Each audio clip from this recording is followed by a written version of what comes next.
یہاں پہ معنی ہے زیادتی کرنے کے۔ اللہ نے فرمایا مت ڈرو، بلا شبہ میں تمہارے ساتھ ہوں، اسمع و ارا، میں سنتا ہوں اور میں دیکھتا ہوں، یعنی میں تمہیں سن بھی رہا ہوں گا، جو تم بات کر رہے ہو میں تمہیں دیکھتا بھی رہوں گا۔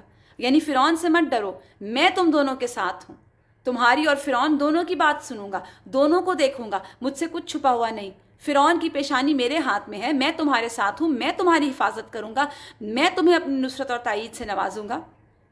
اب کیا ہوتا ہے؟ موسیٰ علیہ السلام آگے فرعون کے سامنے، قد جئناک بآیۃ من ربک، تحقیق ہم تیرے پاس تیرے پروردگار کی طرف سے نشانی لے کر آئے ہیں، یعنی تیرے پروردگار کی طرف سے ہمارے پاس دلیل اور معجزہ ہے۔ والسلام علی من اتبع ہدی، اور جو راہ ہدایت کی پیروی کرے اس پر سلامتی ہو۔ اب یہی الفاظ رسول اللہ صلی اللہ علیہ وآلہ وسلم نے ہرقل کو بھی لکھے تھے نا، عظیم ہرقل عظیم روم کو جو خط لکھا تھا۔ تو یہاں پر یہی بات کی کہ اسلام لے آؤ اور ہدایت کی پیروی کرو۔ اسی طرح موسیٰ علیہ السلام نے بھی فرعون سے کیا کہا؟ والسلام علی من اتبع ہدی ان قد اوحی الینا ان العذاب علی من کذب وتولی، اور جو راہ حق کی پیروی کرے اس پر سلامتی ہو، بے شک ہماری طرف سے وحی کی گئی ہے، یعنی جو جھٹلائے اور پھرے اس کے لیے یقیناً عذاب تیار ہے۔ اللہ نے وحی کے ذریعے سے ہمیں بتایا ہے کہ عذاب صرف اس شخص کے لیے ہے جو اللہ کی آیات کو جھٹلاتا ہے، اس کی اطاعت سے روگردانی کرتا ہے۔ تو یہاں پر یہی بات کی گئی کہ اسی کے لیے عذاب ہے۔ پھر موسیٰ اور فرعون کے درمیان گفتگو شروع ہوتی ہے۔ فمن ربکما یا موسیٰ، اے موسیٰ تمہارا پروردگار کون ہے؟ یعنی جس نے تمہیں بھیجا ہے، تم کہتے ہو میں رسول بنا کر بھیجا گیا ہوں، میں تو نہیں جانتا کس نے بھیجا تمہیں۔ قال ربنا الذی، میں رب میرا تو وہ ذات ہے، آتا کل شیء خلقہ، جس نے ہر چیز کو اس کی شکل اور صورت بخشی، ثم ہدی، پھر اس کو سیدھا راستہ دکھایا۔ معنی یہ ہے کہ اس نے ہر چیز کا جوڑا پیدا کیا، پہلے تو اس کی اپنی صورت خوبصورت بنائی، ہر چیز کی ایک اپنی شکل ہے، اپنی حیت ہے، اپنا وجود ہے، اور اس کے بعد اس کا ایک اپنی لائف ہے، اس کا ایک اپنا طریقہ ہے۔ میری تو یعنی رب وہ ہے جس نے انسان کو انسان، گدھے کو گدھا، بکری کو بکری بنایا، اور جس نے ہر چیز کو اس کی شکل اور صورت بخشی، جس نے ہر جاندار کو مناسب انداز میں پیدا کیا، جس نے مخلوق میں ہر اس چیز کو دے کے بھیجا جو اس کے لیے ضروری تھی، موزوں تھی۔ انسان کو حیوان کے وجود کا کوئی حصہ نہیں دیا، کسی حیوان کو انسان کے وجود کا حصہ نہیں دیا، اور پھر اس کے بعد صرف یہی نہیں، ہدایت بھی دی۔ ثم ہدی، اللہ سبحانہ تعالیٰ نے تمام مخلوقات کے اعمال، عمریں، رزق تمام تقسیم کر دیے، اور تمام اس دور سے چلے آ رہے ہیں۔ تو یہاں پر یہی کہا گیا۔ بہرحال موسیٰ نے فرعون کو جواب دیا کہ ہمارا پروردگار وہ ہے جس نے مخلوق کو پیدا کیا، ہر چیز کا اندازہ مقرر کیا، ہر مخلوق کو اپنے ارادے کے متعلق پیدا کیا۔ اب اتنا پیارا جواب حضرت موسیٰ نے دیا کہ اللہ سبحانہ تعالیٰ تو وہ ہے جس نے ہر چیز کو تخلیق کیا، ہدایت دی۔ اب آگے فرعون کیا کہتا ہے؟ قال فما بال القرون الاولی، اچھا مجھے یہ بتاؤ پہلی جماعتوں کا کیا حال ہے؟ یعنی موسیٰ کو فرعون کو موسیٰ علیہ السلام نے جب بتایا کہ اللہ تعالیٰ نے انہیں رسول بنایا ہے، ساری کائنات کو پیدا کیا ہے، مخلوق کا رازق ہے، ہر چیز کا اندازہ مقرر کیا ہے، ہر چیز کو راہ دکھائی ہے، تو فرعون نے ان دلیلوں کو جو پہلی جماعتوں کو پیش کیا گیا، کہا کہ اچھا جو پہلے لوگ گزر چکے جنہوں نے تمہارے رب کی عبادت نہیں کی تھی، کسی اور کی عبادت کی تھی، ان کا کیا بنا؟ ان کے اعمال کہاں گئے؟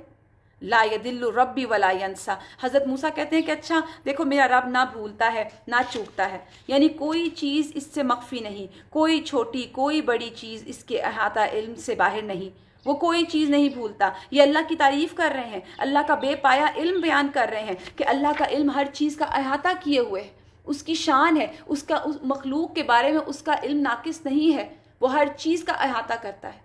آپ دیکھ رہے ہیں کہ یہ فرعون کا طریقہ کیا ہے۔ بات حضرت موسیٰ کچھ کر رہے ہیں کہ دیکھو تم سیدھے ہو جاؤ، ایمان لے آؤ، اور وہ کہہ رہے اچھا یہ کون ہے رب؟ میں تو نہیں جانتا۔ پھر وہ بتا رہے ہیں رب کون ہے، اچھا وہ پچھلی قوموں کا کیا ہوا؟ قال علمھا عند ربی فی کتاب، میرے حضرت موسیٰ کہتے ہیں اللہ کے پاس ہے اس کا کتاب۔ لا یضل ربی ولا ینسا، میرا رب نہ بھٹکتا ہے نہ بھولتا ہے۔ اور کون ہے؟ الذی جعل لکم الارض مہدا وسلک لکم فیہا سبلا، جس نے زمین کو بچھونا بنایا، اس میں راستے بنائے تمہارے لیے، وانزل من السماء ماء، آسمان سے پانی نازل کیا، فاخرجنا به ازواجا، اور اس کے ذریعے کئی قسم کے مختلف نباتات نکالے۔ اب یہاں پہ حضرت موسیٰ کوئی اس کی کسی بھی نانسنس کا جواب نہیں دے رہے، صرف اللہ کے تعارف کرانے پہ فوکس کر رہے ہیں۔ کلو، کھاؤ، ورعو، اور مویشیوں کو چراؤ، انعامکم، اپنے جانوروں کو، ان فی ذالک لآیات، ان میں بھی نشانیاں ہیں، رب کو ڈھونڈنا ہوگا تو مل جائے گا، لأولی النہا، بہت سی نشانیاں ہیں عقل مندوں کے لیے، منہا خلقناکم، اسی زمین سے اس نے تمہیں پیدا کیا، وفیہا نعیدکم، اسی میں تمہیں لوٹائے گا، ومنہا نخرجکم تارۃ اخری، اور تمہیں دوبارہ اسی میں سے نکالے گا۔ اب سمجھنے والا ہوتا تو سمجھ جاتا نا، اتنا بڑا بادشاہ کہنے کو انا ربکم الاعلی، اور عقل ہے ہی نہیں، کہہ رہا ہے وَلَقَدْ أَرَيْنَاهُ آيَاتِنَا كُلَّهَا فَكَذَّبَ وَأَبَى، بلا شبہ ہم نے اس فرعون کو اپنی تمام نشانیاں دکھا دی، اللہ فرماتے ہیں اس نے جھٹلا دیا، اس نے انکار کر دیا، سب کچھ دیکھنے کے بعد بھی نہیں مانا۔ قَالَ أَجِئْتِنَا لِتُخْرِجَنَا مِنْ أَرْضِنَا بِسِحْرِكَ يَا موسیٰ، اب کہتا کیا ہے؟ اب کوئی جواب نہیں آیا، زمین کا، آسمان کا، نعمتوں کا، کسی چیز کا کوئی جواب نہیں آیا، تو کہتا ہے اچھا تم اس لیے آئے ہو ہمارے پاس تاکہ تم اپنے جادو کے زور سے ہمیں ہماری زمین سے نکال دو، ہمارا بادشاہ بننا چاہتے ہو ہماری جگہ؟ کوئی چیز اس پہ اثر نہیں کر رہی تھی۔ فَلَنَأْتِيَنَّكَ بِسِحْرٍ مِثْلِهِ، اب ہم بھی لے کے آئیں گے تمہارے پاس ایسا جادو جیسا کہ تم لے کر آئے ہو، فَجْعَلْ بَيْنَنَا وَبَيْنَكَ مَوْعِدًا، اب جیسا کہ تم جادو لائے ہو تو ہمارے پاس بھی جادو ہے اور ہم لائیں گے، اور اپنے درمیان اور تمہارے درمیان ہم ایک وعدہ کر لیتے ہیں، نہ ہم خلاف ورزی کریں گے نہ تم خلاف ورزی کرنا، یعنی اب ہم دونوں مقابلے پہ آ کے جادو دکھائیں گے۔ قَالَ مَوْعِدُكُمْ يَوْمُ الزِّينَةِ، اس نے موسیٰ سے کہا، موسیٰ علیہ السلام نے کہا یعنی تمہارا وعدہ یوم زینہ ہے، یعنی زینت کا دن، جشن کا دن، وَأَنْ يُحْشَرَ النَّاسُ ضُحًى، اور یہ کہ لوگ دن چڑھے اکٹھے کر دیے جائیں گے۔ اب یہاں پر فرعون نے معجزات کو جادو قرار دے دیا، فرعون نے سب سے بڑا معجزہ دیکھنے کے بعد بھی نہیں مانا، اور اس کے بعد کہا کہ اب ہم اپنے جادوگر لے کے آئیں گے۔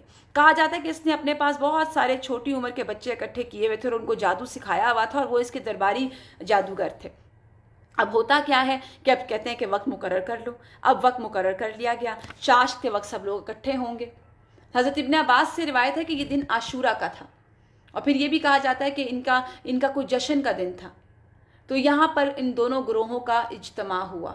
فَتَوَلَّى فِرْعَوْنُ فَجَمَعَ كَيْدَهُ ثُمَّ أَتَىٰ، اب کیا ہوتا ہے؟ اللہ سبحانہ تعالیٰ نے بیان فرمایا کہ جب فرعون اور موسیٰ نے آپس میں معاہدہ کر کے خاص وقت مخصوص جگہ کو تعین کر لیا، فرعون لوٹ گیا، اس نے اپنے ملک میں شہروں میں جا کے جادوگر اکٹھے کیے، ادھر حضرت موسیٰ آ گئے، اور پھر ایک دن مقرر ہو گیا۔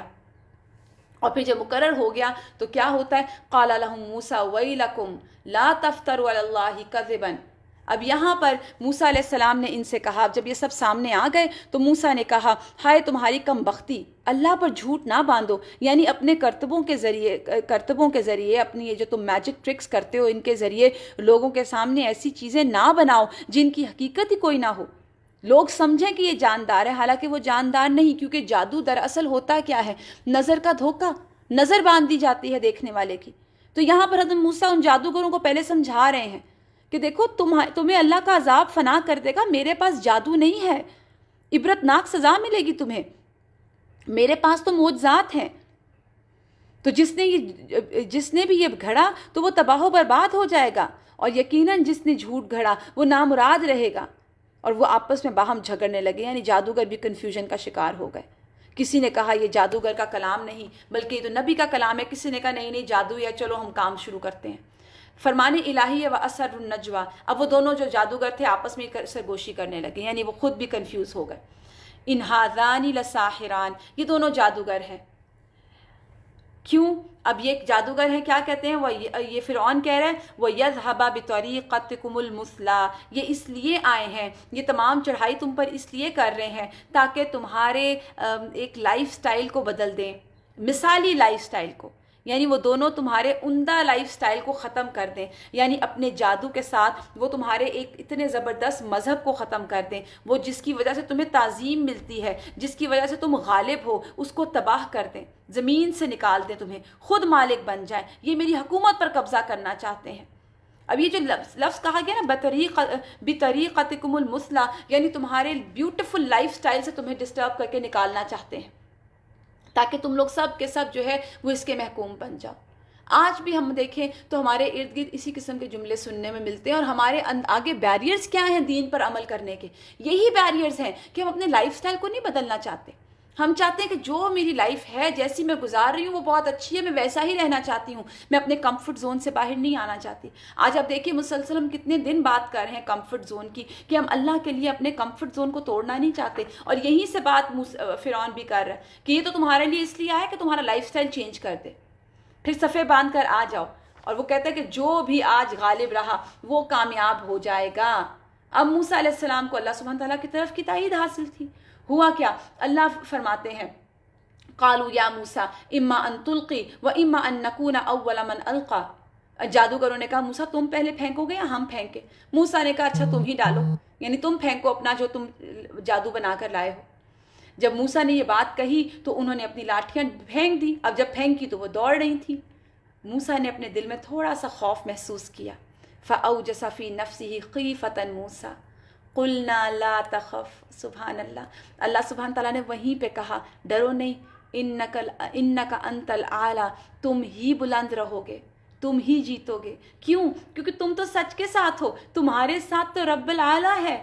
قلنا، ہم نے کہا لا تخف۔ دیکھیے اللہ سبحانہ تعالیٰ کے لیے جب انسان کوئی کوشش کرتا ہے نا، قربانی کرتا ہے، اپنے کمفرٹ زون سے باہر آتا ہے۔ بس حضرت موسیٰ کا کمفرٹ زون تو نہیں تھا نا یہ کہ موسیٰ دربار میں کھڑے ہیں فرعون کی اور باتیں سن رہے ہیں اور تکلیفیں اٹھا رہے ہیں اور لوگ ہنس رہے ہیں ان پہ، لیکن وہ وہیں جمے رہے۔ تو ایسے میں، اور یہاں پر پورا اتنا بڑا گینگ آ گیا جادوگروں کا حضرت موسیٰ کے سامنے، اور وہ حضرت موسیٰ اکیلے ہیں۔ تو خوف تو ایک نیچرل چیز ہے نا، لیکن اللہ سبحانہ تعالیٰ اپنے بندوں کو کبھی نہیں چھوڑتے، کبھی تنہا نہیں چھوڑتے مشکل وقت میں۔ اللہ نے کہا لا تخف۔ اب سوچئے کہ اللہ نے جب یہ کہا ہوگا ڈرو نہیں، ڈالو ڈالو، تو ہمارے ساتھ کوئی ایک ہی ہو نا، کوئی شخص ہمارے ساتھ، کوئی ہمارا کمپینین، وہی کہتے ہیں اچھا نہیں کوئی نہیں، تم فکر نہیں کرو، کر لو، تو ہمارا دل بڑا ہو جاتا ہے۔ کہاں یہ کہ اللہ رب العزت کہے وَأَلْقِ مَا فِي يَمِينِكَ، اب ڈالو تمہارے دائیں ہاتھ میں جو ہے۔ انہوں نے جب پھینکا تو وہ سب کا سب ان کا جادو نکل گیا، سب کا سب ختم ہو گیا۔ انہوں نے جادو کا جو فریب بنایا تھا ختم ہو گیا۔ اللہ فرماتے ہیں وَلَا يُفْلِحُ السَّاحِرُ حَيْثُ أَتَىٰ، جادوگر جہاں سے بھی آئے کامیاب نہیں ہو سکتا، کیونکہ اللہ کے رسول جو حضرت موسیٰ تھے ان کے پاس جادو تھوڑی تھا، ان کے پاس تو معجزہ تھا۔ فَأُلْقِيَ السَّحْرَةُ سُجَّدًا، سارے جادوگر سجدے میں گر گئے۔ قالوا آمنا برب ہارون و موسیٰ، کہتے ہیں ہم ایمان لے آئے موسیٰ پر اور موسیٰ کے رب پر، ہارون اور موسیٰ کے رب پر۔ کیوں؟ کیونکہ دیکھیے وہ جادوگر تھے، اپنے فن کے ماہر تھے، وہ جان گئے تھے یہ جادو نہیں ہے، یہ تو کوئی اور چیز ہے، فوراً گر گئے۔ اب فرعون کو غصہ آ گیا، ایک دم سرکش ہو گیا، اور اس نے کہا کہ میری بات کے مقابلے میں تم اس پر ایمان لے آئے، موسیٰ کے پروردگار پر ایمان لے آئے۔ اور وہ مکمل طور پر چونکہ فرعون جو ہے وہ ناکام ہو گیا تھا، تو اس نے ضد اور ہٹ دھرمی کے بعد میں کہا کہ میں تو تم لوگوں کو نہیں چھوڑوں گا، تم نے اس کی تصدیق کر دی اس سے پہلے کہ میں تمہیں اجازت دیتا۔ اچھا مجھے سمجھ آ گیا یہ تمہارا بڑا ہے، اسی نے تمہیں سمجھایا ہے، انہ لکبیرکم، یہ تمہارا بڑا ہے، لہٰذا میں تمہارے ہاتھ پاؤں دونوں جانب سے کٹوا دوں گا، یعنی مختلف جگہوں سے، ایک رائٹ ہینڈ اور لیفٹ فٹ، لیفٹ ہینڈ یا رائٹ فٹ ہینڈ، اس طرح سے، اور کھجور کے تنوں پر تمہیں سولی چڑھواؤں گا، یعنی تمہارا مسئلہ کروں گا، تمہیں قتل کروں گا، تمہیں ذلیل کروں گا۔ اور آج حضرت ابن عباس کا قول ہے کہ یہ تمام سزائیں آج سے پہلے کسی نے نہیں دی تھی، سب سے پہلے یہ فرعون نے ہی یہ سزائیں شروع کی تھی۔ پھر فرمان الہی ہے اور اس وقت تم یہ جان لو گے ہم میں سے کس کا عذاب زیادہ دیر تک رہنے والا ہے، یعنی تم دعویٰ کرتے ہو کہ میری قوم گمراہ ہے، فرعون کہنے لگا، اور تم موسیٰ علیہ السلام اور ان کی قوم کی ہدایت پر، یعنی موسیٰ علیہ السلام جو ہے ان کی قوم ہدایت پر ہے، لیکن تم جان لو گے کہ عذاب ہوتا کیا ہے، کون مبتلا ہوتا ہے۔ فرعون نے ایسی دھمکیاں دی تو انہیں اپنی جانیں اور اپنی، یہ جب فرعون نے دھمکیاں دی نا تو جادوگروں کو اپنی جان بہت ہی حقیر لگنے لگی، ان کو لگا، انہوں نے کہا ہمارے پاس اب جو دلائل آ گئے ہیں نا، ہم نہیں تجھے ترجیح دینے والے، یعنی ہدایت کے اوپر اب ہمارا جو یقین حاصل ہو گیا، اب ہم ہرگز تیری بات نہیں مانیں گے۔ والذی فطرنا، جس نے ہمیں پیدا کیا۔ اور پھر روشن نشانیاں ان کے سامنے آ گئیں، انہوں نے کہا ہم اپنے اس پیدا کرنے والے پر تجھے ترجیح نہیں دیں گے، جس نے ہمیں عدم سے وجود میں دیا، جس نے ہمیں مٹی سے ہمارا آغاز کیا، ہمیں شکلیں دی، ہمیں ہدایت دی۔ یہ تمام باتیں سب ان کی ذہنوں میں آ گئیں۔ بس تو نے جو کرنا ہے کر لے، جو تیرے بس میں ہے کر سکتا ہے تو کر لے، تیرا تو جو تسلط ہے وہ اس دنیا میں ہے نا، دنیا ختم ہو جائے گی، ہماری رغبت آخرت میں ہے، ہم آخرت میں اللہ کے پاس جانا چاہتے ہیں، ہم تو اپنے رب کی ملاقات کا شوق رکھتے ہیں۔ انا آمنا بربنا، تو فوراً کہتے ہیں اللہ ہم آپ پر ایمان لے آئے۔ لیغفر لنا خطایانا، اے اللہ ہم سے جو بھی گناہ سرزد ہو گئے ان کو معاف کر دے۔ ما اکرہتنا علیہ من السحر، اس جادوگری سے درگزر فرما اے اللہ جس پر اس فرعون نے ہمیں مجبور کیا تھا، یعنی اس جادوگری سے اللہ معاف فرمائے ہمیں جس پر اے فرعون تو نے مجبور کیا۔ حالانکہ یہ اللہ تعالیٰ کی آیات اور اس کے نبی کے معجزات کے خلاف تھا جادو، لیکن پھر بھی ہم نے کیا کیونکہ فرعون تو نے ہمیں سکھایا تھا۔ اننا آمنا بربنا، اب وہ فوراً لے آئے ایمان۔ واللہ خیر و ابقا، جان گئے کہ اللہ بہتر ہے، اللہ ہی ہمیشہ قائم رہنے والا ہے، اللہ باقی رہنے والا ہے، اللہ ہمارے لیے تجھ سے بہتر ہے، وہی ہمیں طاقت دے گا، وہی ہمیں سنبھالے گا، اور اس نے جو آخرت کا وعدہ کیا ہے وہ تیرے وعدے سے کے مقابلے میں کچھ بھی نہیں، وہ بہت پورا کرنے والا ہے اپنے واقعے کو۔ اب ظاہر ہے فرعون یہ باتیں سن کر پیچھے رہ سکتا تھا۔ آتا ہے ابن عباس سے کے قول کے مطابق کہ یہ لوگ جو جادوگر تھے صبح کے وقت جادوگر تھے مگر شام کے وقت شہداء تھے، یعنی شام تک فرعون ان کو شہید کر چکا تھا، صرف کچھ عمل نہیں کیا انہوں نے، لیکن صرف اللہ پر ایمان لائے اور ایمان کی خاطر ان کی جانیں لے لی گئیں، صرف یہ کہنے پہ کہ ہم اپنے رب پر ایمان لے آئے۔ اب فرعون نے جادوگروں کے سامنے پوری ایک اپنی ڈیبیٹ کی اور پھر کہنے لگا انہ من یأتی ربہ مجرما۔ اب یہاں پر اللہ سبحانہ تعالیٰ اس میں جادوگروں نے فرعون کو اللہ سبحانہ تعالیٰ کی طرف سے سزا اور اس کے دائمی عذاب سے ڈرانے اور ابدی ثواب کی طرف رغبت دلاتے ہوئے کہا انہ من یأتی ربہ مجرما، تو یقیناً جو شخص اپنے پروردگار کے پاس گنہگار ہو کر آئے گا۔ کیا مراد ہے اس بات سے؟ یعنی قیامت کے دن جب اللہ سبحانہ تعالیٰ کے پاس آئے گا کوئی شخص اور وہ مجرم کی حالت میں ہوگا، فَإِنَّ لَهُ جَهَنَّمْ، تو اس کے لیے سزا پھر جہنم ہے۔ کیسی جہنم؟ لا يَمُوتُ فِيهَا وَلَا يَحْيَا، اس جہنم میں نہ وہ مرے گا نہ وہ جیے گا۔ اسی میں سورہ الاعلیٰ میں بھی اللہ سبحانہ تعالیٰ فرماتے ہیں نا کہ ثُمَّ لَا يَمُوتُ فِيهَا وَلَا يَحْيَا، وہاں نہ مرے گا نہ وہاں پہ جیے گا۔ یعنی یہاں پر انسان پکار کے وہاں پہ کہیں گے، سورہ زخرف میں آتے ہیں کہ انسان پکار کے کہیں گے کہ اے ہمارے رب ہماری موت کا فیصلہ کر دے۔ امام احمد بن حنبل نے ابو سعید خدری سے روایت کیا ہے کہ رسول اللہ صلی اللہ علیہ وسلم نے اس بارے میں فرمایا کہ اہل دوزخ جو دوزخ ہی میں رہنے والے ہوں گے وہ اس میں نہ مریں گے نہ جئیں گے، البتہ کچھ لوگ ایسے ہوں گے جو اپنے گناہوں کی وجہ سے دوزخ میں جائیں گے، دوزخ کی آگ انہیں مار دے گی، وہ جل کر کوئلہ ہو جائیں گے، تو ان کے بارے میں شفاعت کی اجازت دی جائے گی، یعنی اب اپنی سزا کاٹ چکے تو ان کی شفاعت کی جائے گی۔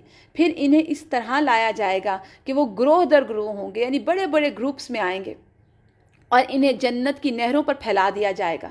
کوئلے ہوں گے نا تو پھیلا دیے جائیں گے، کہا جائے گا اے اہل جنت ان پر پانی ڈالو، ان پر جب پانی ڈالا جائے گا تو وہ اگیں گے، کیسے؟ جیسے سیلاب کی گزرگاہ سے نرم اور نازک سی نباتات اگتی ہیں، یعنی اس طرح لوگ وہاں پہ جل کے ختم ہو جائیں گے۔ ثم لا يموت، اور وہاں پہ موت بھی نہیں ہے۔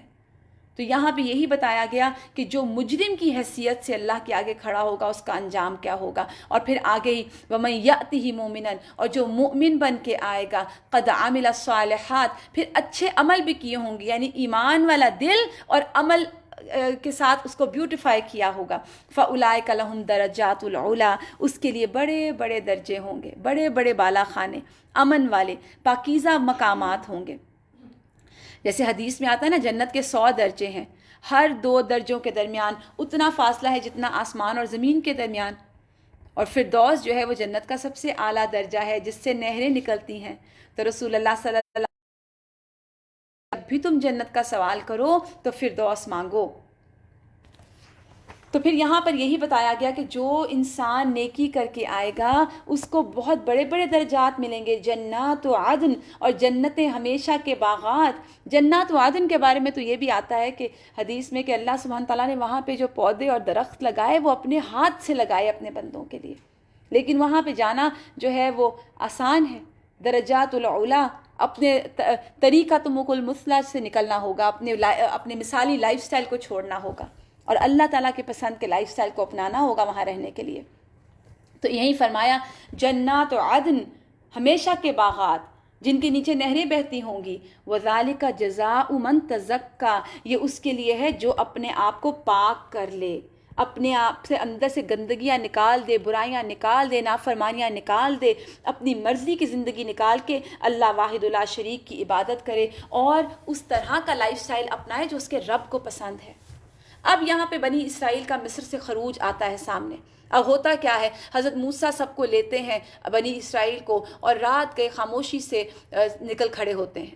اب کیا ہوا، آگے سمندر، پیچھے فرعون، اب رستہ روک لیا گیا تو کہا گیا حضرت موسیٰ کو فَاضْرِبْ لَهُمْ طَرِيقًا فِي الْبَحْرِ، اب تم لاٹھی مارو، خشک راستہ بنا دو۔ موسیٰ علیہ السلام نے دریا میں لاٹھی ماری اور کہا اللہ کے حکم سے مجھ پر پھٹ جا، تو دریا اللہ کے حکم سے پھٹ گیا۔ قرآن میں آتا ہے کہ ایک دم بڑا پہاڑوں جتنی اس کی لہریں تھیں جو کہ سائڈ پر ہو گئیں، ہر ٹکڑا ایسے ہو گیا گویا بہت بڑا پہاڑ ہے۔ فَاضْرِبْ لَهُمْ طَرِيقًا فِي الْبَحْرِ، اور پھر اس کے بعد جب مارا عصا، بحر پھٹ گیا، یعنی فرعون، اب فرعون پیچھے آیا اور پھر فرعون کو کیا کیا، غرق کر دیا گیا۔ آپ دیکھیے کہ ایک ہی دریا تھا، اس دریا سے حضرت موسیٰ پار کر گئے اور فرعون جو ہے وہ غرق کر دیا گیا۔ پھر اللہ سبحانہ تعالیٰ نے فرمایا فَأَتْبَعَهُمْ فِرْعَوْنُ، فرعون نے ان کو فالو کیا، بِجُنُودِهِ، اکیلا نہیں آیا، اپنے لشکر لے کے آیا، فَغَشْيَهُمْ مِنَ الْيَمِّ مَا غَشْيَهُمْ، اور ڈھانپ لیا اسے جس چیز نے ڈھانپا، یعنی انہیں ڈھانپ لیا جس نے بھی ڈھانپا سے مراد کیا ہے، یعنی دریا کی موجوں نے ڈھانپ لیا۔ فرعون اپنے لشکر کے آگے آگے تھا، ان کو لیڈ کر رہا تھا، اپنے آپ کو سب سے عقل مند سمجھتا تھا، اور جب دریا میں رستہ پھٹا ہوا دیکھا تو ایسی عقل ماری گئی کہ اسی دریا میں اتر گیا، ادھر سے موسیٰ پار کر گیا اور یہ غرق ہو گیا۔ پھر آگے اب یہاں پر موسیٰ علیہ السلام اپنی قوم کو لے کر نکل آئے۔ پھر اللہ سبحانہ تعالیٰ موسیٰ علیہ السلام کی قوم کو اپنی نعمتیں یاد کرواتے ہیں کہ دیکھو اللہ سبحانہ تعالیٰ نے تمہیں کیسے کیسے احسانات کیے بنی اسرائیل پر، فرعون سے نجات دی، تمہیں آنکھوں کی ٹھنڈک بخشی، فرعون کو سارے لشکر سمیت تمہارے سامنے غرق کیا۔ پھر یہ تمام نعمتیں یاد کروا کے پھر اللہ تعالیٰ نے فرعون کی ہلاکت کے بعد موسیٰ اور بنی اسرائیل سے کوہ طور کی جانب وعدہ کیا، یعنی اسی پہاڑ پر کوہ طور پر اللہ سبحانہ تعالیٰ نے موسیٰ سے کلام فرمایا، اسی پر انہوں نے اللہ سبحانہ تعالیٰ سے دیدار کا سوال کیا، اسی پر اللہ نے انہیں تورات عطا فرمائی۔ اب پھر من و سلوہ دیا گیا ان کو اور ان کے اوپر بہت ساری نعمتیں، اور پھر کہا گیا کھاؤ پاکیزہ چیزوں میں سے جو ہم نے رزق دیا ہے تم پر، اور جس پر میرا غضب اترا تو وہ تو تباہ ہو گیا، اور میں بہت زیادہ بخشنے والا ہوں۔ وَإِنِّي لَغَفَّارٌ لِمَن تَابَ وَآمَنَ وَعَمِلَ صَالِحًا، یعنی نعمتوں کو استعمال کرو لیکن نافرمانی نہ کرنا ورنہ غضب کا شکار ہو جاؤ گے۔ حالانکہ میں بہت غفار ہوں، کن کے لیے؟ جو توبہ کرتے ہیں اور پھر اس کے بعد اپنی اصلاح کر لیتے ہیں، یعنی جو پاکیزہ چیزیں ہم نے دی ہیں ان کو کھاؤ۔ اللہ سبحانہ تعالیٰ دیکھیں یہاں پہ بھی پتہ چلتا ہے نا کن لوگوں کو بخشتا ہے، جو توبہ کریں، پھر ایمان لے آئیں، پھر عمل صالح کر لیں، اپنے لائف سٹائل کو بدل لیں، تو پھر گناہ کیسا بھی ہو اللہ بخش دیتا ہے۔ اب موسیٰ علیہ السلام کا اللہ سبحانہ تعالیٰ کے وعدے کے مطابق اوپر کوہ طور پر جانا، اور پیچھے سے کیا ہوا، اللہ تعالیٰ نے موسیٰ علیہ السلام سے 30 راتوں کا وعدہ فرمایا اور پھر اس میں 10 راتوں کا اضافہ کر دیا، اور اس طرح یہ پوری 40 راتیں ہو گئیں جن میں ان کو روزہ رکھنے کا حکم تھا۔ اب موسیٰ علیہ السلام حکم جب وقت آیا تو ملنے کے لیے جلدی جلدی کوہ طور پر چلے گئے۔ بنی اسرائیل کے اوپر جو ہے حفاظت کے لیے اپنے بھائی ہارون کو اپنا نائب مقرر کر کے چھوڑ آئے۔ اللہ سبحانہ تعالیٰ نے فرمایا وَمَا أَعْجَلَكَ عَنْ قَوْمِكَ يَا موسیٰ، اے موسیٰ اتنی جلدی کیا چیز تمہیں لے آئی، اور اے موسیٰ یہ اتنی جلدی تم کیسے آ گئے؟ انہوں نے کہا وہ میرے پیچھے آ رہے ہیں، میں جلدی جلدی آ گیا۔ وَعَجِلْتُ إِلَيْكَ رَبِّي لِتَرْضَىٰ، اے میرے پروردگار میں نے تیری طرف آنے کی جلدی اس لیے کی تاکہ تو خوش ہو جائے، یعنی تو مجھ سے زیادہ خوش ہو جائے۔ قال فإن قد فتنا قومك من بعدك وأضلهم سامری، ہم نے تمہاری قوم کو آزمائش میں ڈال دیا موسیٰ، یعنی تمہارے پیچھے سے سامری نے تمہاری قوم کو بھٹکا دیا ہے، تمہاری قوم کو بہکا دیا ہے، اور وہ قوم جو ہے وہ اب کیا کر رہی ہے؟ بچھڑے کی پوجا کرنے لگ گئی۔ موسیٰ علیہ السلام نے جب یہ سنا تو موسیٰ علیہ السلام بہت زیادہ غصے میں آ گئے۔ اب یہ تو جلدی جلدی آ گئے تھے اللہ سبحانہ تعالیٰ سے ملاقات کے لیے، لیکن ہوا کیا؟ سامری نے گمراہ کر دیا۔ موسیٰ سخت غصے کی حالت میں واپس پلٹے۔ اس نے کہا کہ اللہ نے آپ سے اچھے وعدے نہیں کیے تھے؟ اپنی قوم سے پوچھا حضرت موسیٰ نے، کیا ہم تمہیں دن لگ گئے، یا تم پر اللہ کا غضب اپنے اوپر تم لانا چاہتے تھے؟ تم نے مجھ سے وعدہ خلافی کی۔ وہ کہتے ہیں کہ ہم نے وعدہ خلافی نہیں کی، اصل میں ہم زیورات سے بہت لد گئے تھے۔ یہ کہتے ہیں واپسی پہ جب یہ نکلے تو بنی اسرائیل کے بہت سارے زیورات جو انہوں نے ادھار لیے ہوئے تھے لے کر آ گئے۔ اب جب اتنا چلنا پڑا، اتنی ٹریولنگ ہوئی تو یہ تھک گئے، انہوں نے پھینک دیا اس کو۔ اسی طرح سامری نے بھی کچھ پکڑ لیے وہاں سے زیور، ان کے اوپر کچھ ڈالا، ایک بچھڑے کی مورت بنا دی، اس میں سے بیل کی آواز نکلتی تھی، لوگ پکارنے لگ گئے یہ تمہارا خدا ہے، یہ تو موسیٰ کا بھی خدا ہے۔ موسیٰ اسے بھول گیا۔ آپ دیکھیں کیسی قوم تھی نا، اللہ سبحانہ تعالیٰ نے کس طرح ان کو نجات دی، اور انہوں نے کیا کیا؟ کیا وہ دیکھتے نہیں تھے کہ وہ ان سے بات نہیں کرتا تھا، ان کی بات کا جواب نہیں دیتا تھا، ان کے نفع نقصان کا مالک نہیں تھا؟ تو یہاں پہ ہارون علیہ السلام موسیٰ کے آنے سے پہلے ہی ان سے کہہ چکے تھے کہ لوگوں میری پیروی کرو، میری بات مانو، مگر انہوں نے کہہ دیا ہم تو پرستش کرتے رہیں گے جب تک موسیٰ واپس نہ آ جائے۔ موسیٰ بھول گیا وہاں جا کے ہمیں۔ موسیٰ علیہ السلام قوم کو ڈانٹنے کے بعد اپنے بھائی کی طرف پلٹے، اور بھائی پکڑ لی، داڑھی پکڑ کے کھینچا کہ میں آپ کو یہاں کھڑا کر کے گیا تھا، میں آپ کو ذمہ داری دے کے گیا تھا، یہ آپ نے کیا کیا؟ حضرت ہارون ہے وہ کہتے ہیں کہ اے میرے بھائی، اے میری ماں کے بیٹے، میری داڑھی نہ پکڑ، میرے سر کے بال نہ کھینچ۔ مجھے اس بات کا ڈر تھا کہ کہیں یہ نہ ہو کہ بنی اسرائیل میں پھوٹ پڑ جائے اور آپ آ کے کہیں کہ آپ نے پھوٹ ڈال دی۔ موسیٰ علیہ السلام نے سامری سے بات کی کہ سامری تیرا کیا معاملہ ہے؟ اس نے جواب دیا میں نے تو کچھ بھی نہیں کیا، میں نے رسول کے نقش قدم سے ایک مٹھی اٹھائی اور میں نے اس کو ڈال دیا، میرے نفس نے مجھے ایسا ہی سجھایا۔ تفسیر ابن کثیر میں آتا ہے کہ جبرائیل کو آتے دیکھا تھا جب وہ فرعون کو عذاب لے کر آ رہے تھے، تو اس نے جب دیکھا اس نے ان کے گھوڑے کے نیچے سے کچھ مٹھی اٹھا لی، اور وہ لا کے اس نے اس زیور کے اوپر ڈال کے تو ایک بچڑا بنا دیا، اور اس بچڑے کی لوگ پوجا کرنے لگے۔ موسیٰ نے کہا اچھا تو جا، اب زندگی بھر تو پکارتا رہے گا لا مساس، ٹچ می ناٹ، اور دیکھ اپنے اس خدا کو جس پر تو ریجھا ہوا تھا، یعنی یہ جو تو نے بیل بنایا ہے نا، یہ جو بچڑا ہے، اب اس کو دیکھ، ہم اسے جلا دیں گے، ریزہ ریزہ کر کے دریا میں بہا دیں گے، لوگوں تمہارا خدا تو بس ایک اللہ ہے۔ اب اللہ نے کتنا کچھ عطا کیا، من و سلوہ آ رہا ہے، دریا سے بچ کے نکل رہے ہیں، فرعون سے نجات مل رہی ہے، نبی آ رہا ہے، کتاب مل رہی ہے، لیکن پیچھے سے فوراً ہی بچڑا بنا لیا، فوراً شرک کرنے لگ گئے۔ اور یہاں پر پھر کہا کہ ہم لوگوں تمہارا خدا تو بس ایک ہی خدا ہے جس کے سوا کوئی خدا نہیں، ہر چیز پر اس کا علم حاوی ہے۔ من اعرض عنہ فإنہ یحمل یوم القیامت وزرا۔ اب یہ بہت امپورٹنٹ بات ہے کہ اے نبی صلی اللہ علیہ وآلہ وسلم، یہ اس طرح آپ کو پچھلی خبریں جو سنائی جا رہی ہیں ان کے پیچھے مقصد ہے، اور ہم نے خاص اپنے ہاں سے تم کو ایک ذکر عطا کیا، درس نصیحت عطا کیا، وہ کیا ہے؟ قرآن۔ اور جو کوئی اس قرآن سے منہ موڑے گا وہ قیامت کے روز سخت بوجھ اٹھائے گا۔ خالدین فیہ وساء لہم یوم القیامت حملا، اور ایسے سب لوگ ہمیشہ کے لیے وبال میں گرفتار رہیں گے، اور قیامت کے دن ان کے لیے اس جرم کی ذمہ داری یعنی اس کا بوجھ بڑا تکلیف دہ بوجھ ہوگا۔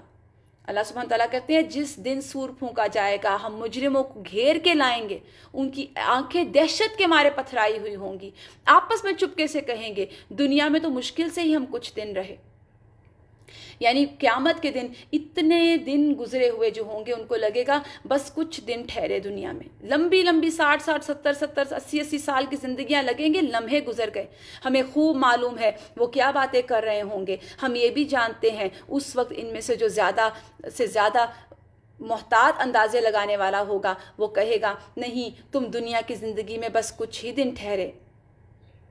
اور پھر لوگ قیامت کے بارے میں پوچھتے ہیں کہ پہاڑوں کا کیا ہوگا، پھر پہاڑ چلا دیے جائیں گے، اور اسی طرح اس صورت میں پھر یہ باتیں کرتے ہوئے اللہ سبحانہ تعالیٰ آگے فرماتے ہیں وہ قیامت کے دن ہوگا کیا یومئذ یتبعون الداعی لا عوج لہ وخشیت الاصوات للرحمن فلا تسمع الا ہمسا۔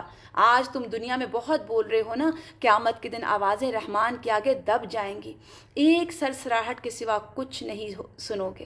اس روز سفارش کام نہیں آئے گی الا یہ کہ رحمان کسی کو اجازت دے دے، وہ کسی کی بات سننا پسند کرے۔ وہ لوگوں کا اگلا پچھلا سب کچھ جانتا ہے اور دوسروں کو اس کا پورا علم ہے ہی نہیں، یعنی علم کے بنا پر اللہ فیصلہ کرتا ہے۔ لوگوں کے سر اس الحی القیوم کے سامنے دب جائیں گے، اور جو نیک عمل کر کے لائے گا وَهُوَ مُؤْمِنٌ، اور وہ مومن ہوگا، وَلَا يَخَافُ ظُلْمًا وَلَا حَظْمًا، اور نہ اس کو کوئی حق تلفی کا خطرہ ہوگا۔ اس شخص کو جو نیک عمل کرے گا اور ساتھ وہ مومن بھی ہو، اس پر ظلم نہیں کیا جائے گا۔ اللہ سبحانہ تعالیٰ کہتے ہیں وَكَذَلِكَ أَنزَلْنَاهُ قُرْآنًا عَرَبِيًّا، اور اس طرح ہم نے قرآن عربی بنا کر اس کو نازل کیا، اور اس میں طرح طرح کی تنبیہات ہیں، شاید کہ لوگ کجروی سے بچیں یا ان میں کچھ ہوش کے ناخن لیں۔ فَتَعَالَى اللَّهُ الْمَلِكُ الْحَقُّ، تو یہ ہے اللہ حق، بادشاہ حقیقی۔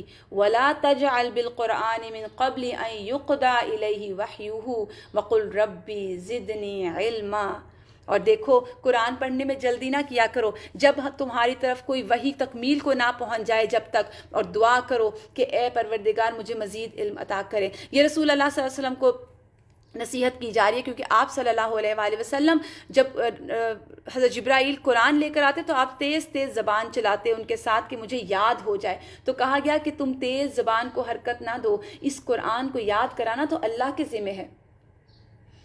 وَلَقَدْ عَهِدْنَا إِلَىٰ آدَمَ مِن قَبْلُ فَنَسِيَ وَلَمْ نَجِدْ لَهُ عَزْمًا، اور پھر اس کے بعد آدم علیہ السلام اور شیطان کا واقعہ آتا ہے، ابلیس کا، جو کہ ہم پہلے پڑھ چکے ہیں، لیکن ایک تھوڑا جانے سے پہلے میں آپ سے ایک آیت شیئر کرنا چاہوں گی جو کہ بہت امپورٹنٹ آیت ہے اور کنکلوژن ہے اس سورت کا، کہ جب اللہ سبحانہ تعالیٰ نے سب کو نیچے اتار دیا، شیطان کو بھی اور آدم علیہ السلام کو بھی، اور اللہ سبحانہ تعالیٰ نے کہا فَإِمَّا يَأْتِيَنَّكُم مِّنِّي هُدًى، تو جب تمہیں میری طرف سے کوئی ہدایت آئے گی، فَمَن تَبِعَ هُدَايَ، تو جو میری ہدایت کی پیروی کرے گا یعنی قرآن کی، فَلَا يَضِلُّ وَلَا يَشْقَى، نہ وہ بھٹکے گا نہ وہ بدبخت ہوگا۔ اور آگے تو بہت ہی سخت طریقے سے اللہ سبحانہ تعالیٰ نے سمجھایا وَمَنْ أَعْرَضَ عَنْ ذِكْرِي، اور جو اعراض برتے گا میرے ذکر سے فَإِنَّ لَهُ مَعِيشَةً ضَنْكًا، تو اس کے لیے ہم دنیا کی زندگی تنگ کر دیں گے، دنیا میں زندگی تنگ ہوگی، یعنی سب کچھ ہوتے ہوئے بھی کمی کا احساس ہوگا۔ آج اب دیکھیے ہمارا یہی حال ہے نا، اور وجہ کیا ہے؟ أَعْرَضَ عَنْ ذِكْرِي، اللہ کا ذکر سے غفلت۔ وہ اللہ سبحانہ تعالیٰ کہتے ہیں وَنَحْشُرُهُ يَوْمَ الْقِيَامَةِ أَعْمَى، قیامت کے دن ہم ایسے شخص کو اندھا اٹھائیں گے۔ کون سا شخص؟ جو اللہ کے ذکر سے اعراض برتے گا، یعنی اللہ کو یاد نہیں کرے گا، اللہ کا ذکر نہیں کرے گا۔ اب وہ کسی طرح بھی ہو سکتا ہے، اللہ کی یاد، اللہ کے طریقے کے مطابق جینا، اللہ کی اطاعت، اللہ کی فرما برداری، قرآن، ہر چیز اللہ کا ذکر ہے۔ وہ شخص کہے گا رب لما حشرتنی اعمی، اللہ مجھے اندھا کیوں اٹھایا، کنت بصیرا، میں تو دنیا میں دیکھتا تھا۔ اللہ کہے گا قال کذالک آتتک آیاتنا فنسیتها، جو تو نے میری آیات کے ساتھ کیا ان کو بھلا رکھا تھا نا، آج تو بھی بھلایا جا رہا ہے۔ وکذالک اليوم تنسى، آج تو بھی بھلا دیا گیا، یعنی جس طرح میری آیات تیرے پاس آئی تھیں تو نے ان کو اگنور کیا، تو نے ان پر عمل نہیں کیا، تو نے ان کو امپورٹنس نہیں دی، تو نے اس کو لیس امپورٹنٹ سمجھا، ان کو فارغ وقت کا مشغلہ سمجھا۔ آج ہمارا حال تو یہی ہے نا، قال کذالک آتتک آیاتنا، میری آیات۔ اب دیکھیے آیات کس کی ہیں، کلام کس کی ہے؟ اللہ رب العزت کی۔ اللہ سبحانہ تعالیٰ، آج ہم نے تعارف پڑھا نا شروع میں، فنسیتہا، تو بھول گیا اس کو، اسی طرح آج تو بھی اندھا اٹھایا جا رہا ہے۔ اللہ بھلا دیں گے ایسے شخص کو۔ وَكَذَلِكَ نَجْزِي، اسی طرح ہم جزا دیتے ہیں، من اسرف ومن لم يؤمن بآیات ربہ، ہم حد سے گزرنے والے کو اور اپنے رب کی آیات کو نہ ماننے والے کو دنیا میں بدلہ دیتے ہیں۔ وَلَعَذَابُ الْآخِرَةُ أَشَدُّ وَأَبْقَىٰ، اور اللہ کا آخرت کا عذاب زیادہ سخت اور دیر پا ہے۔ بس یہیں تک انشاءاللہ ہم کریں گے۔ اللہ سبحانہ تعالیٰ سے دعا ہے کہ اللہ سبحانہ تعالیٰ ہمیں سچے معنی میں قرآن پڑھنے کی، نماز صحیح طریقے پر ادا کرنے کی اور اللہ سے تعلق قائم کرنے کی توفیق عطا فرمائے۔ اللہ سبحانہ تعالیٰ ہمارا ایسا تعلق اپنے ساتھ بنائے جو اللہ کو مطلوب ہے ہم سے، جس سے اللہ راضی ہوتے ہیں، جو اللہ کو خوش کرنے والا ہے۔ اور ایسے موقع میں، ایسے سخت حالات میں جو آپ نے، جیسے پھر واپس ہم چلیں گے شروع کی طرف کہ میں نے آپ کو بتایا نا کہ سورۃ طٰہٰ وہ اس وقت میں نازل ہوئی جب ہجرت حبشہ کی گئی، سخت مشکل اور اذیت کا دور، اور ایسے وقت میں جب موسیٰ علیہ السلام کا یہ واقعہ سنایا گیا ہوگا اور بتایا گیا ہوگا کہ دیکھیں ان کی قوم نے ان کے ساتھ کیا کیا، ان کا مقابلہ کس کے ساتھ تھا، تو رسول اللہ صلی اللہ علیہ وسلم کا کس طرح دل بند کیا ہوگا۔ سبحان ربک رب العزت عما یصفون وسلام علی المرسلین والحمد للہ رب العالمین۔ سبحانک اللہم وبحمدک نشہد ان لا الہ الا انت نستغفرک ونتوب الیک۔ السلام علیکم ورحمۃ اللہ وبرکاتہ۔ جزاکم اللہ خیرا کثیرا۔